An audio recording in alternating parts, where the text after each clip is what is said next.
Hello everyone, this is Dr. Joe. Today I want to talk about something that confuses a lot of people: diet choices. Some of you have asked me why my advice seems to shift, promoting vegetarian diets on one day, low carb, high fat diets the next day, or even defending MSG after saying it might be harmful. I get it, it can feel mixed. Clear things up and talk about how to choose the right food for your health. If you find this helpful, please hit the like and subscribe button. The importance of food choices. First off, what you eat is incredibly important. I would never tell you just eat whatever you like. Some of you might think I'm suggesting vegetarian diet one moment and low carb, high fat diet the next, but my message is constant. Don't eat everything. Choose wisely. You have probably heard doctors saying just eat a balanced diet. Honestly, they haven't thought deeply about nutrition or don't want to get into specific. But I cannot say that because some of people food is a root cause of their health issues. In functional medicine, food is one of the most powerful tools. Conditions like diabetes, high blood pressure, or high cholesterol cannot be fully managed with medication alone, period. Your diet matters. Instead of eating everything in moderation, we need to be intentional and selective about what we eat. The pros and cons of vegetarian diet. Let's start with the vegetarian diet. The vegetarian diet can be great for longevity. It slows down your body's metabolism like a candle burning steadily, what we call that metabolic candle. In contrast, intense activities like marathon or triathlons burn your energy fast, potentially shortening lifespan.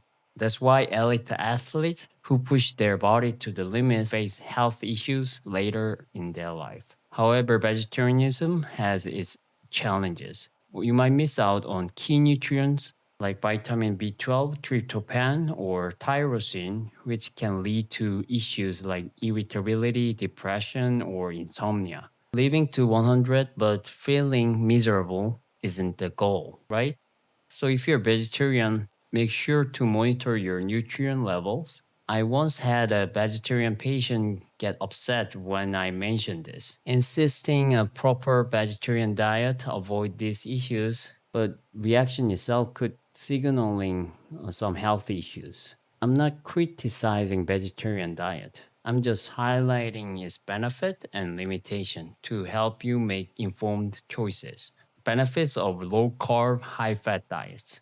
Now let's talk about low carb, high fat diets. In Korea, many people turn to low carb, high fat diet for weight loss, but it is also effective for managing metabolic conditions like diabetes, high blood pressure, high cholesterol, and obesity. It's even used as a therapeutic diet for neurological conditions like epilepsy, dementia, or Parkinson's. In dementia, for example, brain cell struggles to produce energy, ATP. Low-fat, high-fat diets provide ketones as an alternative fuel source, supporting brain function and potentially slowing disease progression. Some doctors warn that saturated fat in low-carb, high-fat diet can clog arteries and cause heart attack or strokes. This is based on outdated cholesterol theories. Since 2015, US dietary guidelines have stated that reducing dietary fat doesn't necessarily improve health. While low carb, high fat diets might accelerate aging long term, it is incredibly effective for people who need immediate relief from metabolic or neurological issues. Just note, low carb, high fat diet isn't about eating tons of meat. It's about prioritizing healthy fat and avoiding processed foods. It is not an easy diet, but it's worth the effort. My diet thought on MSG. So what do I eat? I follow something close to paleo diet, a lot of meat, a lot of veggies, whole natural foods like our ancestor did. I enjoy tasty food too. Yes, I eat MSG, not in my kitchen, but mostly outside restaurant. But I don't ask restaurant to leave it out. Sometimes after long drive, I grab meal at Burger King or McDonald's, But at home, I'm strict about avoiding processed food. My other family member also steer clear of sugary sodas or ultra processed snacks. When you raise kids on whole food from a young age, they naturally prefer healthier options. I read about a Japanese elementary school where kids saw eating veggies as snacks as normal. Imagine that. The key is to know what's healthy, be selective most of the time, but not be overly rigid. Key is nutrition and supplements. I often get questioned through social media about supplements for kids. Unless they having specific medical needs, kids don't need supplements.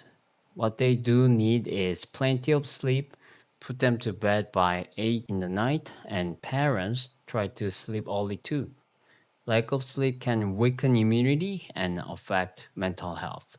For kids past age of 10, during their second growth spurts, a diet rich in protein and minerals can support growth. But giving kids multivitamins in case can do more harm than good. Many products aren't that high quality. Instead, focus on preparing wholesome meals and ensuring they get enough rest to boost immunity and growth hormones. My core message is this: don't eat everything. Choose your food carefully. Your diet can transform your health, and I hope this video helps you to rethink your choices. Please give it a thumbs up, subscribe, and share your own healthy eating tips in the comments. I'll be back with more practical advice in the next video. Thanks for watching, and see you soon.